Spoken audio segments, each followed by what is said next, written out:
हैं आप लोग? बढ़िया ही होंगे आशा करता हूँ। प्यारे साथियों, न्यू ईयर के साथ न्यू अच्छे से तैयारी करने के लिए प्यारे साथियों आपके लिए एक न्यू ईयर की बेहतरीन खुशखबरी लेके आए हैं। यूट्यूब पर एकदम फ्री बिल्कुल बैच जो कि आपके लिए बिल्कुल फ्री है प्यारे साथियों। उसमें आपको नोट्स बाकायदा हर एक चीज मिलेगी। जैसे आप लोग पेड बैच में लेते हैं ना, वैसे ही आपको बिल्कुल फ्री ऑफ कॉस्ट में आपका साथी आपको बिल्कुल फ्री ऑफ कॉस्ट हर एक पूरे जीएस की तैयारी कराऊंगा। और जो कि आपके लिए रेलवे के लिए डेडिकेटेड बैच है जिसका नाम है तेजस बैच। आपको हर एक पार्ट में जीएस के किसी भी पार्ट में कमी नहीं आएगी, उसमें तेजस बना देंगे। आप लोग क्या बना देंगे? तेजस बैच लेके आए, तेजस बैच लेके आए प्यारे साथियों, तेजस बैच। प्यारे बंधुओं, तेजस बैच में क्या क्या मिलेगा आपको बताते हैं प्यारे साथी। जो कि आपका प्यारे साथियों पहली बात तो जो मैं यहाँ सबसे पहले शुरू करूंगा वो है केमिस्ट्री। केमिस्ट्री करूंगा, फिर उसके बाद फिजिक्स, फिर उसके बाद बायोलॉजी। ये तीनों आपके साइंस के पार्ट में पड़ गए जो कि आपके ग्रुप डी के लिए बहुत ही महत्वपूर्ण चीज है क्योंकि ये 20 नंबर का आता है। कितने नंबर का? 20 मार्क्स का आता है ग्रुप डी में साइंस। फिर उसके बाद जो आपकी ज्योग्राफी, पॉलिटी और हिस्ट्री, ये तीनों सब्जेक्ट बटे हैं, ये भी आपके होंगे। और इनके साथ एक और ये मतलब जो है ये क्या कहती है बात है जो आपका जैसे एक टॉपिक मतलब एक सब्जेक्ट पढ़ गया, जैसे आपने केमिस्ट्री निपटा लिया तो उसके मतलब एक साल के 2025 के पूरे फुल प्रीवियस ईयर क्वेश्चन यहीं पर आपको लगवाए जाएंगे, इसी प्लेटफॉर्म पर लगवाए जाएंगे, इसी बैच के अंदर। ये भी इंक्लूड है उसी में साथ में, और बिल्कुल आपको फ्री ऑफ कॉस्ट दिया जाएगा। फिर उसके साथ इसी प्रकार हर एक महीने में आपका केमिस्ट्री हो जाएगा और 1 से 1.5 महीने फिजिक्स हो जाएगा और 1 महीने के अंदर अंदर बायो हो जाएगा। 3 महीने में ये नहीं पड़ेगी साइंस, फिर 3-4 महीने में ये पूरा पड़ेगा। मतलब 7-8 महीने का टोटल कोर्स है। उसी में ये आपके हर एक मतलब 2025 के जितने भी रेलवे के प्रीवियस ईयर है वो आपको इसी में इंक्लूड हो जाएंगे। और जो कि आपको मतलब ऐसे नहीं कि मैंने यहाँ पढ़ा दिया आपको यहाँ लिखवा दिया, नहीं, प्रॉपर नोट्स दिए जाएंगे। और प्रॉपर नोट्स आपको कहाँ मिलेगा? हम किसके बारे में बात कर रहे थे? टेलीग्राम के बारे में बात कर रहे थे। कोई आ गया था तो इसके लिए थोड़ा प्रोटेक्ट अपन लोग देखते हैं टेलीग्राम के लिए, देखते हैं टेलीग्राम। तो जो आपका टेलीग्राम चैनल है गुरुकुलम के नाम से होगा, जो आपको उसी पर क्या कहते हैं जो नोट्स हैं पीडीएफ हैं, जो नोट्स के पीडीएफ है वो उसी पर मिलेंगे आपको। पीडीएफ टेलीग्राम, उस पर टेलीग्राम गुरुकुलम टेलीग्राम पर मिलेंगे। उसकी लिंक आपको बायो में मिल जाएगी, मेरी डिस्क्रिप्शन में मिल जाएगी। आपको डिस्क्रिप्शन में भी नोट दिए जाएंगे, ठीक है, नोट्स दिए जाएंगे। इसी प्रकार से आपको मेरे गुरुकुलम चैनल पर जुड़ते रहिए और अपनी तैयारी को एक अच्छा से देखिए। देखते हैं अपन लोग आगे शुरुआत करते हैं केमिस्ट्री की। केमिस्ट्री की फर्स्ट क्लास देखते हैं।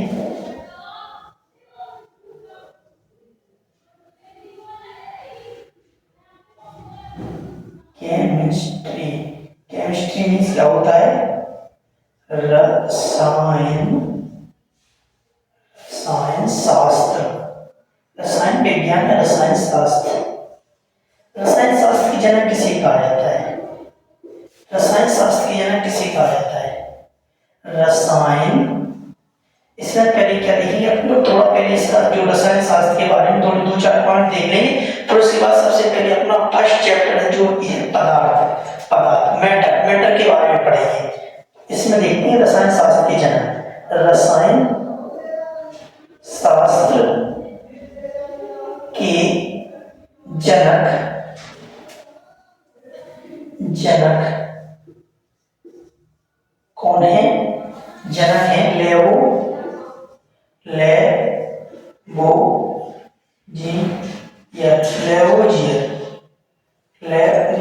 है। पहले साथी कौन है? लेवोजियर है। रसायन विज्ञान के जनक किसे कहा जाता है? लेवोजियर को कहा जाता है। किसे कहा जाता है?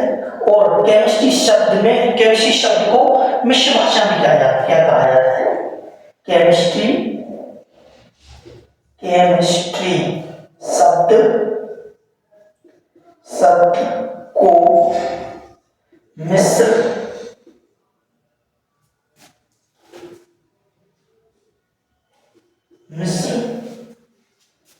भाषा में क्या कहा जाता है? कीमिया। क्या कहा जाता है? कीमिया।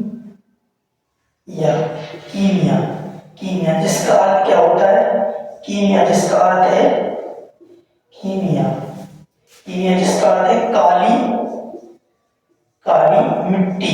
क्या है? काली मिट्टी, जिसका अर्थ है काली मिट्टी। कीमिया का अर्थ क्या है? काली मिट्टी। केमिस्ट्री शब्द की, केमिस्ट्री शब्द को मिश्र भाषा में कीमिया कहा जाता है, जिसका अर्थ है काली मिट्टी, काली मिट्टी।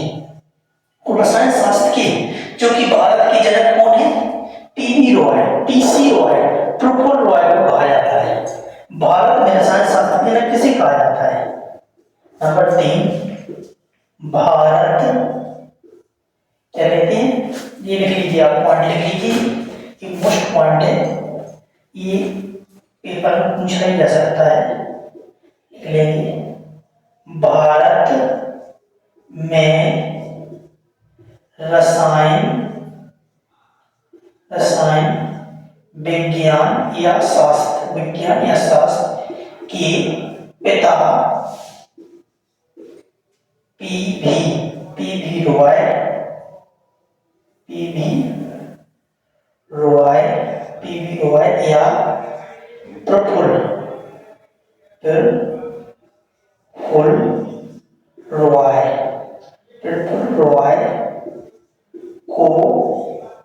रॉय को कहा जाता है। ये हो गई आपकी मोस्ट जानकारी है। इसके 2-3 पॉइंट और रह गए, वो आपको लिखवा देते हैं, देखते हैं इसकी आगे।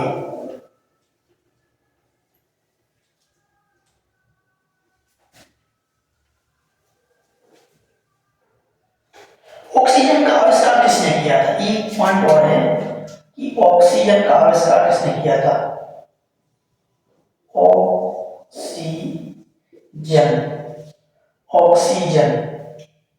ऑक्सीजन का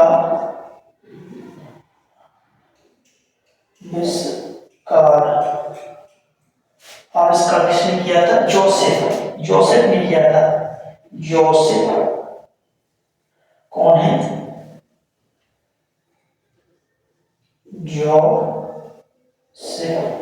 जोसेफ प्रेस्टी ने किया था। किसने किया था? जोसेफ प्रेस्टी ने किया था। हम लोग क्या कहते हैं केमिस्ट्री में, देखिए सबसे पहला चैप्टर जो कि आपका है पदार्थ। क्या है? पदार्थ। क्या देखते हैं? पदार्थ, जो कि आपका चैप्टर कौन सा है? पदार्थ। पदार्थ या मैटर, पदार्थ या मैटर के बारे में पढ़ेंगे। पदार्थ क्या होते हैं, जो ये आपको समझाएंगे। पदार्थ जैसे कि पदार्थ क्या होते हैं? जो अपने स्थान को घेरते हैं और उनका आयतन एक निश्चित होता है। जैसे पदार्थ है, ये अपने मतलब ये घेर रहा है किसी भी स्थान को, इसी को ही हम पदार्थ कहते हैं। पदार्थ कितने प्रकार के होते हैं? पदार्थ 2 प्रकार के होते हैं। कितने प्रकार के होते हैं पदार्थ? पदार्थ 2 प्रकार के होते हैं। कितने प्रकार के होते हैं? 2 प्रकार के होते हैं पदार्थ। एक होते हैं भौतिक आधार पर और एक रासायनिक आधार पर। कितने प्रकार के होते हैं? 2 प्रकार के। भौतिकी के आधार पर और नंबर 2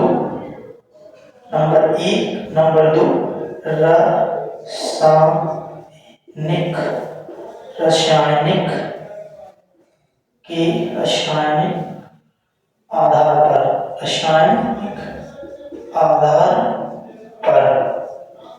आधार पर 2 प्रकार की होती है। कितने प्रकार की होती है? 2 प्रकार की, रासायनिक आधार पर और भौतिक आधार पर। इसी प्रकार देखिए अपन लोग भौतिक आधार पर पदार्थ, भौतिक आधार पर कितने प्रकार की होती है?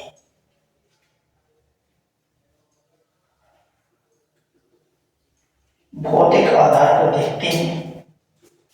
नंबर 1, भौतिक आधार पर, भौतिक आधार पर कितने प्रकार की होती है? भौतिक आधार पर कितने प्रकार की? 5 प्रकार की। कितने प्रकार की? 5 प्रकार की होती है। नंबर एक क्या है? ठोस। नंबर एक क्या है? ठोस। ठोस। नंबर दो द्रव। नंबर दो द्रव। नंबर तीन बोलते जाइए। नंबर तीन ठोस, द्रव, गैस। नंबर तीन गैस। नंबर चार प्लाज्मा। नंबर पांच बोश। आइंस्टीन।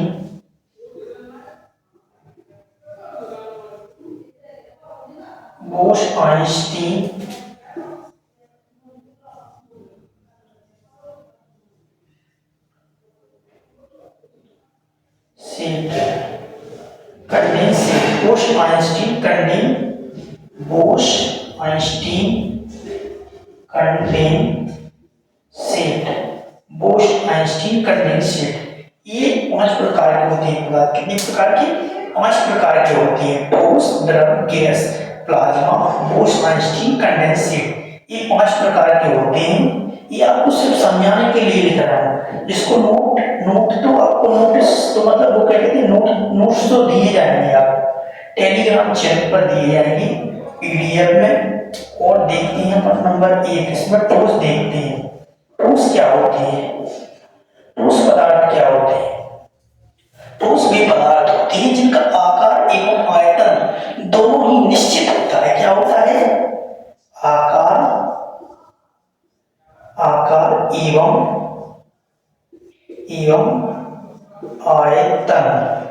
आयतन निश्चित। आयतन कैसा होता है? निश्चित होता है।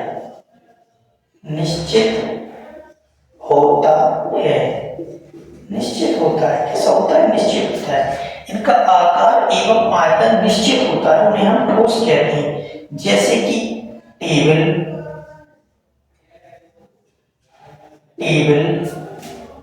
नंबर 2 जैसे कि अपन कोई भी चीज जैसे ठोस है, जो कि जैसे टेबल कह दो, बोर्ड कह लो। ये बोर्ड भी एक ठोस है। इसका भी आकार मतलब ये आकार एक निश्चित है। मतलब जो भी कहीं भी लेगा अपना आकार, मतलब कहीं भी रखेगा तो इतना ही जगह लेगा। तो इसका आकार एवं आयतन दोनों ही निश्चित है। आयतन भी इसका निश्चित है, पर ठोस कहलाते हैं। जैसे कि ये अपनी बोतल है। बोतल क्या है? इसका ये आकार है। ये कहीं भी रहेगी उतना ही आकार, मतलब जो उतना ही आकार एवं आयतन इसका निश्चित है। ये कैसी ठोस है? ठोस मतलब ये ठोस तो मतलब अंदर से जो नहीं रहेगी, मतलब नहीं भी रहेगी तो उसका मतलब आकार तो उतना ही होगा ना। वो आयतन भी उसका निश्चित है। वही अपना जैसे मार्कर है तो ये भी ठोस है। टेबल है, कुर्सी है, कुछ भी सभी ठोस है। इसके आगे देखते हैं द्रव क्या होते हैं?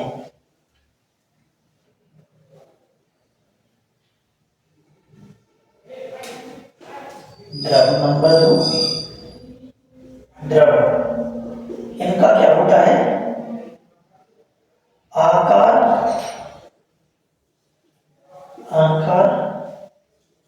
अनिश्चित होता है। आयतन आकार निश्चित होता है, लेकिन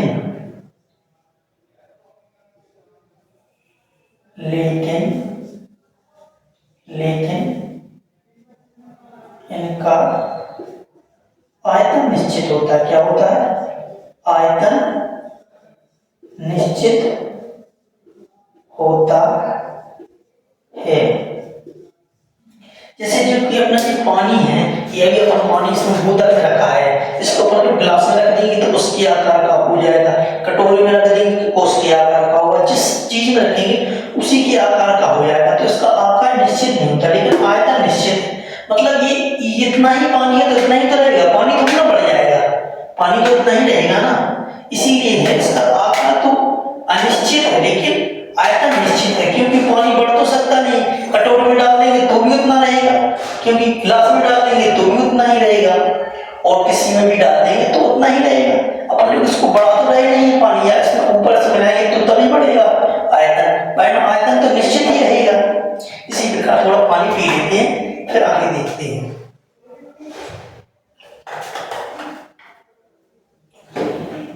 देखते हैं आगे द्रव मतलब गैस देखते हैं, गैस देखते हैं आगे।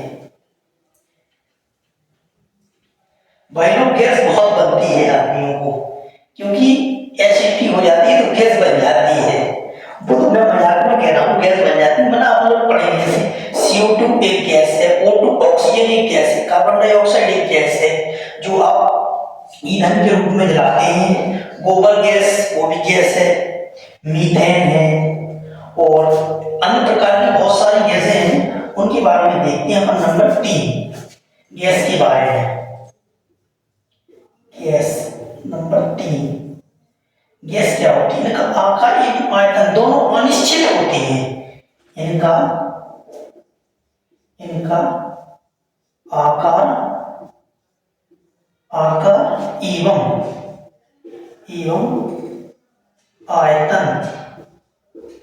आयतन दोनों ही अनिश्चित होते हैं। क्या होते हैं? अनिश्चित। दोनों ही क्या होते हैं? दोनों ही अनिश्चित होते हैं। आकार एवं आयतन दोनों ही अनिश्चित होते हैं। गैस में जैसे कि गैस कौन कौन सी है? जैसे कि carbon dioxide, O2 oxygen, CO2 आदि इत्यादि बहुत प्रकार की गैसें, N2 नाइट्रोजन और क्या कहते हैं, बहुत ही सारी गैसें हैं। इसी प्रकार आगे अपन लोग देखते हैं नंबर 4 पदार्थ की कौन सी भौतिक आधार पर नंबर 4 कौन सी अवस्था है? मेरे साथियों प्लाज्मा, जो कि धरती पर मतलब पाई तो जाती है, कमी पाई जाती है, लेकिन जो कि अपने सूर्य और तारे हैं उसमें नाभ की शरीर के द्वारा पाई जाती है, क्योंकि यह बहुत अधिक ताप होता है प्लाज्मा में। प्लाज्मा जो गर्म धधकता हुआ आपने लावा देखा है, उससे भी बहुत खतरनाक होता है प्लाज्मा। देखते हैं नंबर 4 प्लाज्मा। यह पदार्थ की चौथी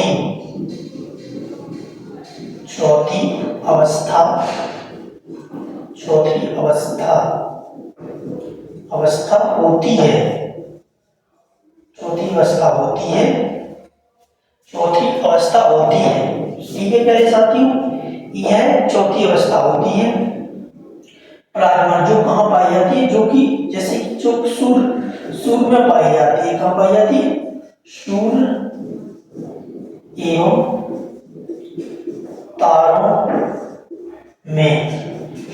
तारों में यह प्लाज्मा पाया जाता है। और जो कि अपनी लास्ट पदार्थ की भौतिक अवस्था है वो की क्या है? क्या कहते हैं? वो कौन सी अवस्था है प्यारे साथियों? कौन सी अवस्था है आप लोग ही जानते हैं वो की कौन सी है? Bose-Einstein condensate. कौन सी है? Bose-Einstein condensate. कौन सी है? नंबर 5 बोस-आइंस्टीन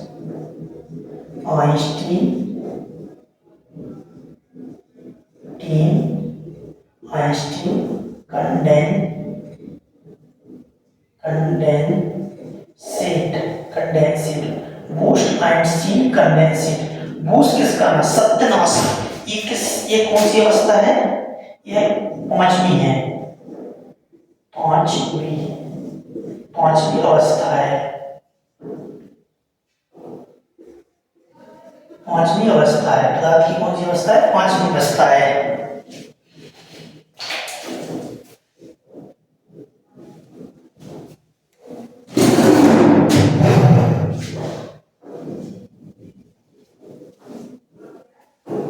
देखते हैं इसके आगे प्यारे साथियों, ढक्कन गिर गया था अपना तो हमको देखने लगे थे। देखते हैं इसके आगे 5वीं अवस्था है। और इसकी खोज किसने की थी? इसकी खोज कब हुई थी? सन 1920 में खोज हुई थी। सन तो लिख लीजिए आप लोग, आ सकती है। सन 1920 में इसकी खोज किसने की थी? भारतीय वैज्ञानिक थे। कौन थे? भारतीय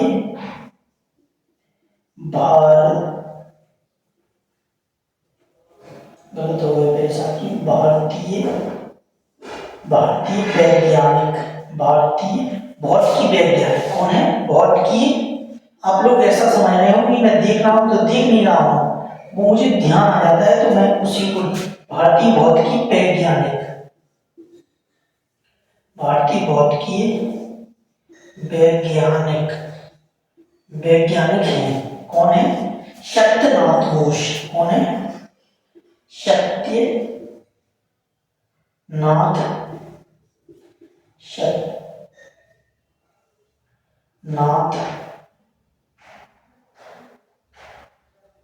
सत्यनाथ बोस, सत्यनाथ बोस इन्होंने की थी।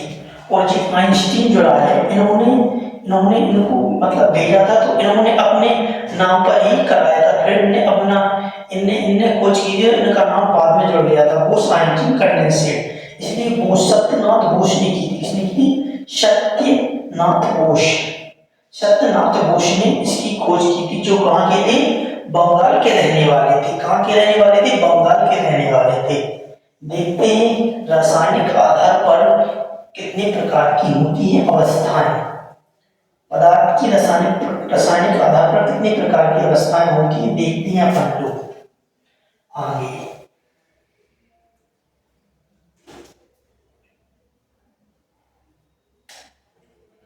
नंबर 2, रासायनिक आधार पर, रासायनिक आधार पर कितने प्रकार की होती है? रासायनिक आधार पर, रासायनिक आधार पर कितने प्रकार? 3 प्रकार की। कितने प्रकार की? 3 प्रकार की, 3 प्रकार की होती है। कितने प्रकार की? 3 प्रकार की। कौन कौन सी होती है? नंबर 1 तत्व यौगिक, नंबर 2 यौगिक और नंबर 3 मिश्रण। कौन है नंबर 3? मिश्रण। इन तीनों के बारे में और देखेंगे अपन। तत्व क्या होते हैं? तत्व भी होते हैं जो कि समान रूप से, जो कि परमाणुओं में समान रूप से मिले होती है, समान रूप से पाए जाते हैं। तत्व क्या होती है? तत्व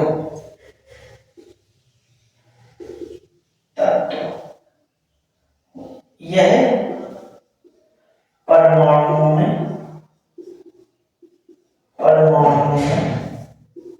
समान रूप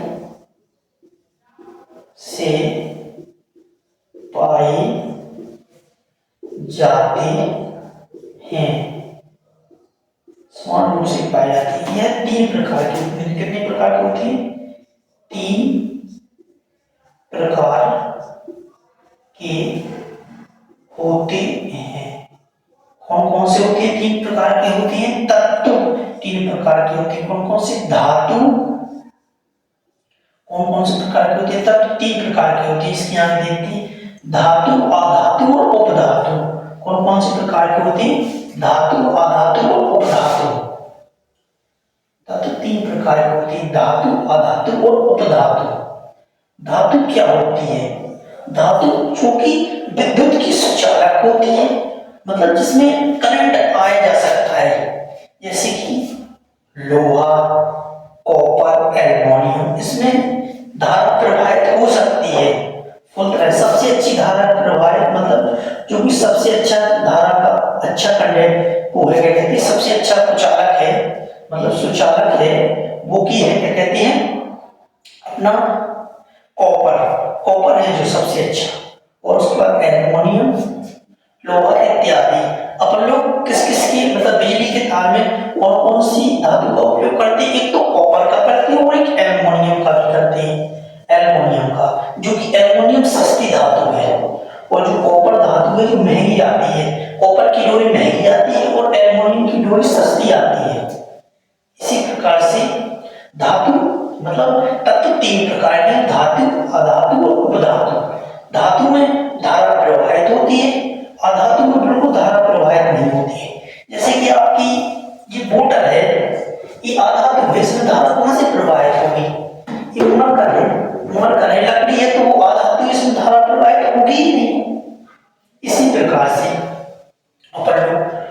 और देखेंगे अधातु, धातु, अधातु और उपधातु देखेंगे।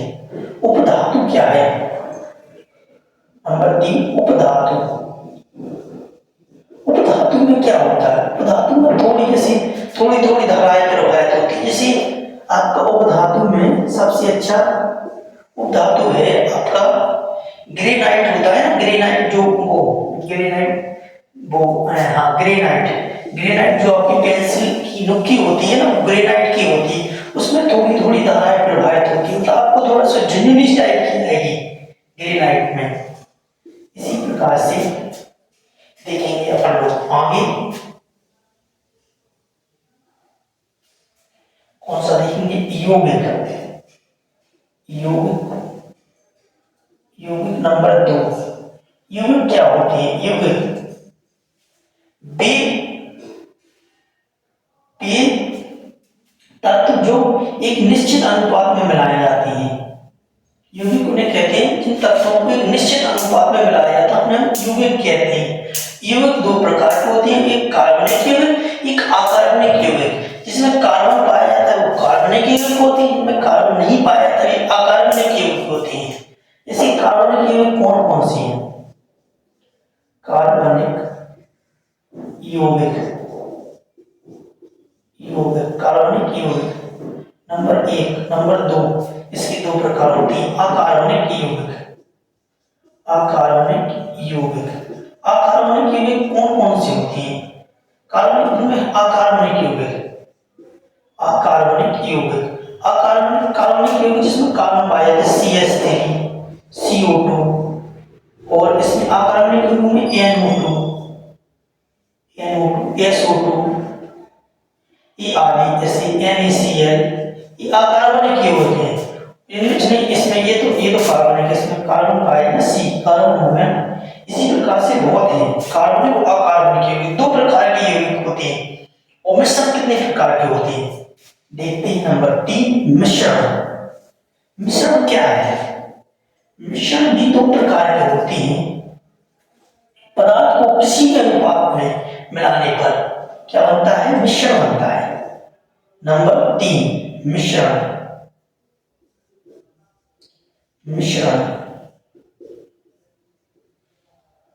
पदार्थ को किसी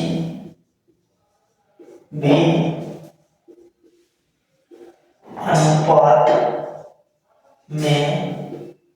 अनुपात में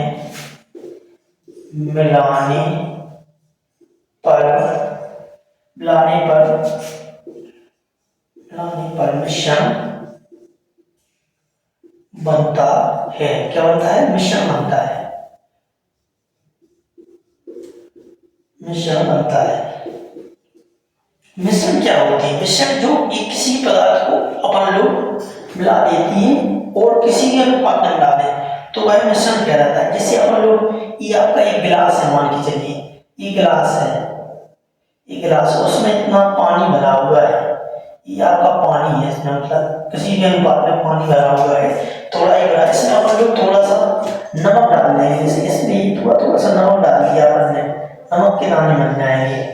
तो ये अपन ने पानी और उसका क्या कहते हैं अनुपात बराबर तो है। जैसे अपन लोगों ने पानी को भी 1:1 में मिलाया और शर्करा को भी 1:1, इसमें किसी भी अनुपात में मिला सकते हैं। इसी को अपन लोग कहते हैं समांगी। जो मिल जाए उसे समांगी मिश्रण और जो ना मिले उसे विषमांगी मिश्रण। कैसा मिश्रण? इसमें दो प्रकार होते हैं, दो प्रकार के होते हैं। एक होता है मिश्रण, ये होते हैं दो प्रकार के होते हैं। एक होता है समांगी मिश्रण, और नंबर 2 होता है विषमांगी मिश्रण। कौन सा? विषमांगी मिश्रण। समांगी मिश्रण क्या होते हैं? जो पूरी तरह से घुल जाए, एक दूसरे में घुल जाए, वो समांगी मिश्रण होते हैं। और विषमांगी मिश्रण कैसे होते हैं? जो घुले ही ना।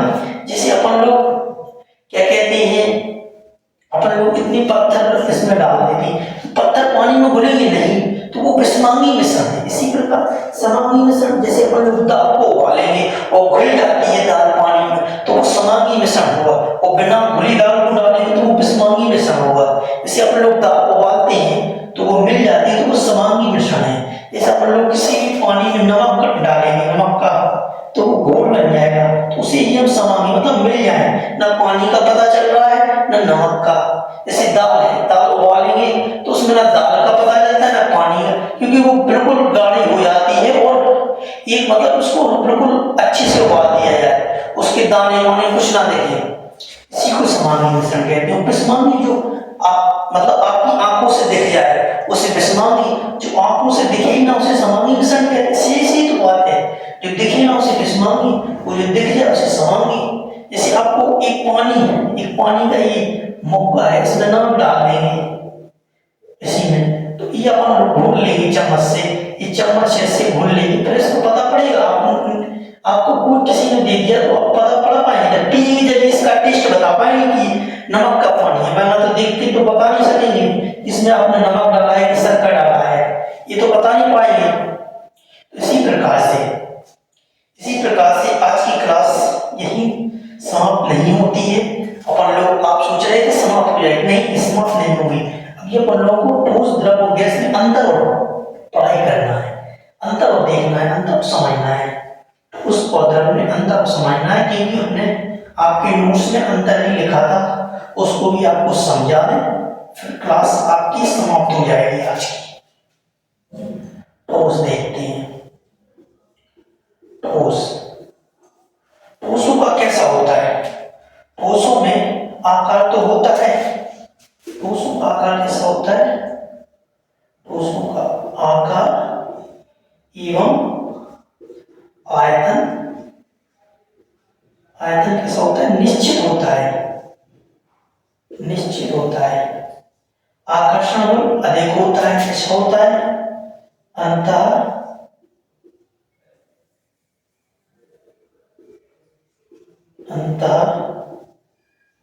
आकर्षण, अच्छा अंतर आकर्षण बल,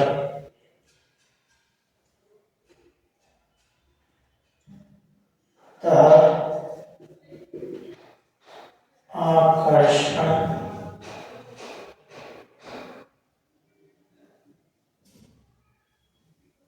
अंतर आकर्षण बल अधिक होता है। अंतःआकर्षण बल इसमें अधिक होता है। इसमें प्रसारण कैसा होता है?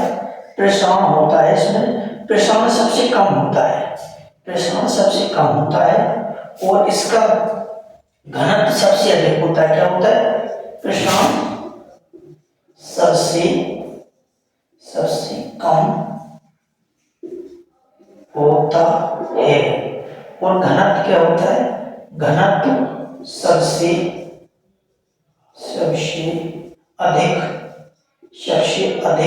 होता है, सबसे अधिक होता है।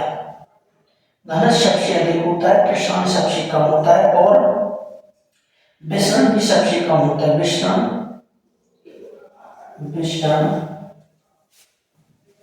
भी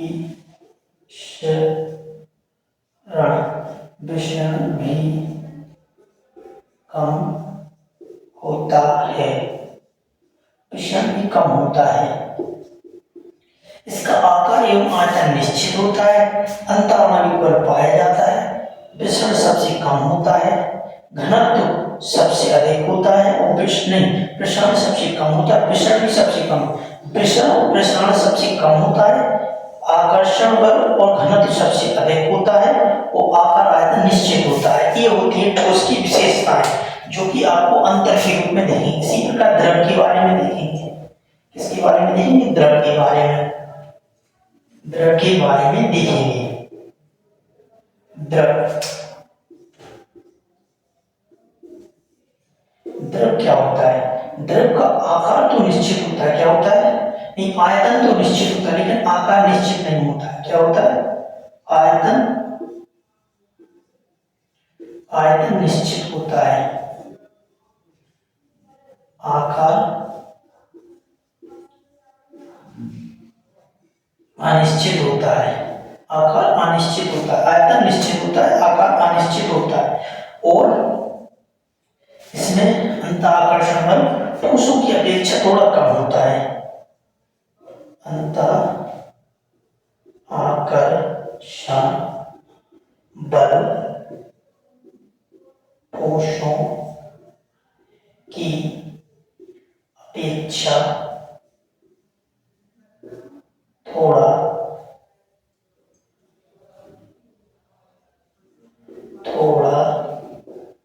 कम होता है, थोड़ा कम होता है। ठोसों की अपेक्षा थोड़ा कम, अंतःआकर्षण बल थोड़ा कम होता है। इसमें प्रसारण कैसा होता है? द्रवों मतलब ठोसों की अपेक्षा थोड़ा अधिक होता है। ठोसों की अपेक्षा अधिक होता है।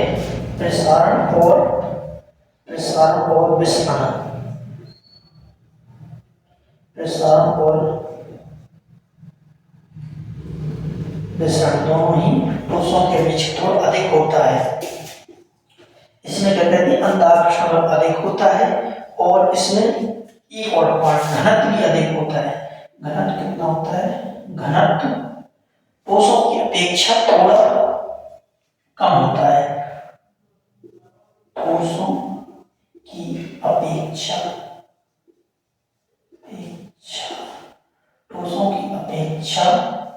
थोड़ा कम होता है। इसमें क्या क्या होता है? द्रव का आयतन निश्चित होता है किंतु आकार अनिश्चित होता है। इसका अंतःआकर्षण बल और घनत्व ठोसों की अपेक्षा थोड़ा कम होता है। प्रसारण और विसरण ठोसों की अपेक्षा थोड़ा अधिक होता है। इसी प्रकार द्रव का देखेंगे, द्रव के भी 4-5 पॉइंट के बारे में देखेंगे। और उसके बाद प्लस का अपनी प्लस या क्लास का अंत करेंगे और कल फिर नहीं मिलेंगे। कल मिलेंगे यार भाई, मजा कर रहे थे। अब तो डेली ही मिलेंगे, एक दिन छोड़ एक दिन जरूर नहीं मिलेंगे आपको। अब देखेंगे, क्या देखेंगे? गैस। इसका ना तो आकार निश्चित होता है ना कि आयतन एवं आकार अनिश्चित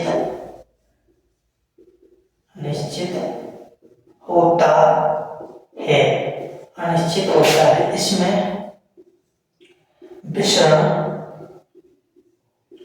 प्रसार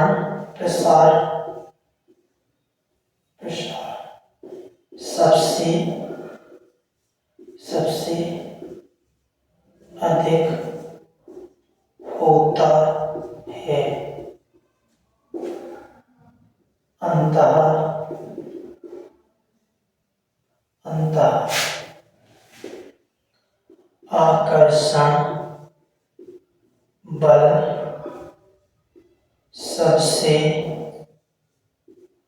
कम होता है। अंतःआकर्षण बल सबसे कम होता है और घनत्व भी सबसे कम होता है। घनत्व सबसे कम होता है। इसी प्रकार से आपका अंतर भी हो गया है। एक बार आपको फिर से रिवीजन करा देंगे अंतर के बारे में। पहले देखेंगे फर्स्ट पॉइंट आपको मिटा के एक बार अंतर के बारे में एक बार और बता देते हैं, क्योंकि अंतर से आपको पूछे जाएंगे क्वेश्चन। क्योंकि ऑब्जेक्टिव है तो वो पूछ लेगा किसका घनत्व सबसे अधिक होता है या किसका घनत्व सबसे कम होता है। इसके ऐसे मतलब क्वेश्चन बन जाते हैं। जैसे कि घनत्व क्या है, सबसे ज्यादा घनत्व किसका होता है? ठोसों का सबसे घनत्व होता है और ठोसों की अपेक्षा द्रवों का घनत्व कम होता है और गैसों का और भी कम होता है। इसी प्रकार आकर्षण बल ठोसों का अधिक होता है, द्रवों का उससे कम होता है और गैसों का सबसे कम होता है। और प्रसारण और विसरण सबसे अधिक किसमें पाया जाता है? गैसों में। प्रसारण और विसरण सबसे अधिक गैसों में पाया जाता है। उसके बाद द्रवों में और सबसे कम किसमें पाया जाता है? ठोसों में। प्रसार और विसरण सबसे कम किसमें पाया जाता है? ठोसों में। इसी प्रकार से आयतन और आकार, इनका आकार निश्चित होता है, ठोसों का आकार एवं आयतन, और द्रवों का आयतन निश्चित होता है, आकार निश्चित नहीं होता है, और गैसों का ना तो आकार निश्चित होता है ना तो आयतन निश्चित होता है। इसी प्रकार प्यारे साथियों, हम आपसे विदा लेते हैं, कल फिर मिलेंगे इसी प्लेटफॉर्म पर, इसी टाइम। प्यारे साथियों, जय हिंद, जय भारत। प्यारे साथियों, वीडियो मेरी क्लास अच्छी लगी हो तो मेरे चैनल को सब्सक्राइब करें। Thank you for watching.